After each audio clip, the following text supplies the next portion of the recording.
right, so for the first stretch we'll get into is going to be lunges. For each of these, we're thinking about 30 meters or so not too far. In between each one, in between each step that is, I would say you want to collect yourself, gather your balance before you take your next step. For lunges, you want to go down far enough where you're seeing some bend in your back leg, and then in the leg that's out front, put your knee over top of your foot. Common error would be going too far back, like you're not lunging enough. This is probably if you don't have enough strength in your quads yet, or you might be trying too hard almost in the lunge and going too far forward for your knees above, and that can put too much pressure kind of on your shin area and get into shin splints. Like I said, after you do one lunge, you can collect yourself and then go into the next one. Once you start feeling pretty good about this, you can work in your upper body too, where you're getting running form at the same time. Going lunge, opposite arm, opposite leg, lunge. That's the first one. All right, so the next one is going to be tables. So for this one, you're looking for a stretch kind of on the outside of your hip, or even back on the side of your butt.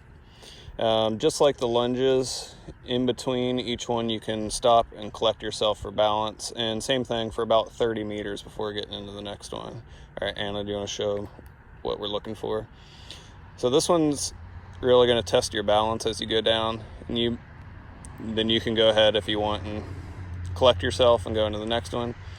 And as you can see how she's doing, she's getting pretty far down there, and you can work in the upper body just like that if you want to. How there was an upper body portion of the lunges, we got the same thing here. All right.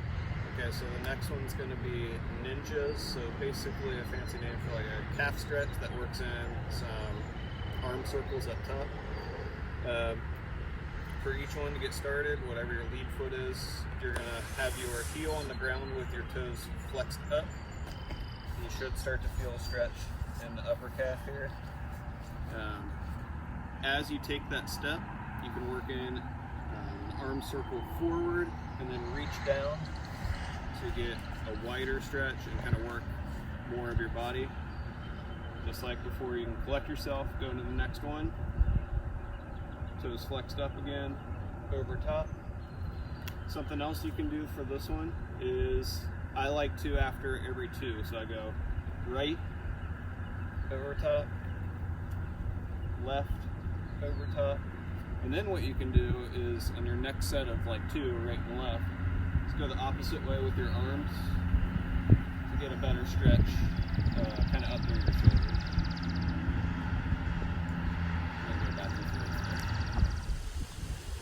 Okay, the next one after ninjas is going to be donkey kicks.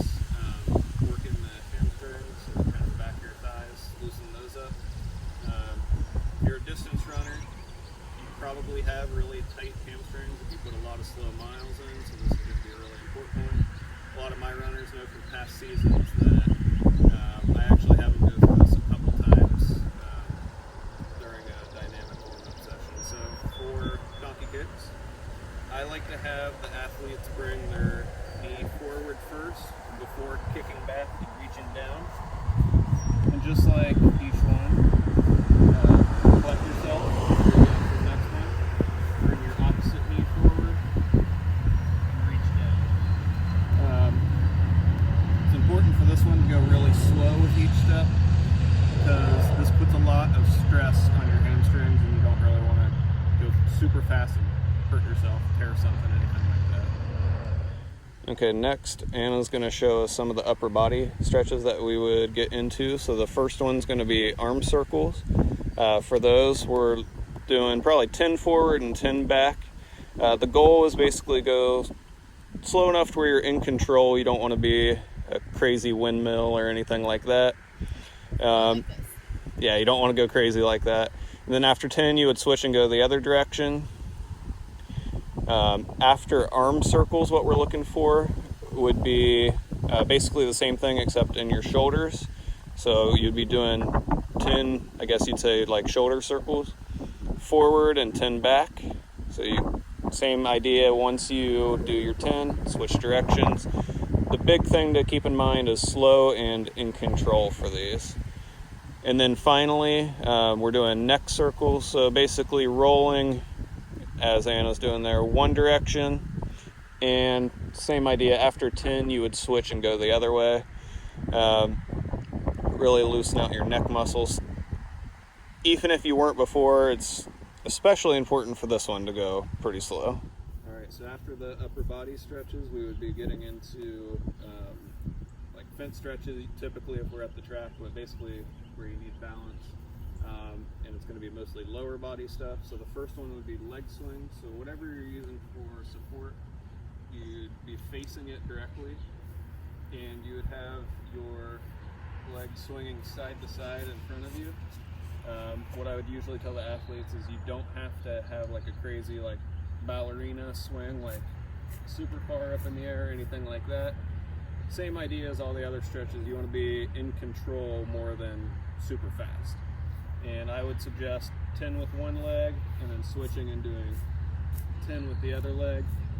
One of the keys to stay away from would be rotating your body during the swing. Kind of just want to use just the hip area and work on that mobility.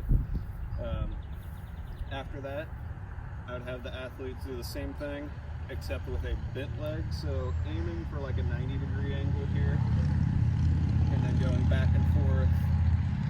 Again, 10, switching legs, and another 10. Avoiding that same idea of swinging too fast or too wide or anything like that, just in control. After that, we would go into leg swings where you have forward and backwards motion. My personal preference is whatever hand I have on my support, using that inside leg. Some people prefer the outside. But then you would be going with 10 forward and back leg swings before rotating and switching legs. Again, it doesn't have to be anything like crazy high in the air. I already felt some pain when I did that. So you definitely want to avoid that and stay in control. Like the other ones, we're going to do bent leg forward and back afterwards to really work on the hip flexor in the front here. And then you would switch and do bent leg forward and back on the other leg. And then finally we would get into some ankle mobility.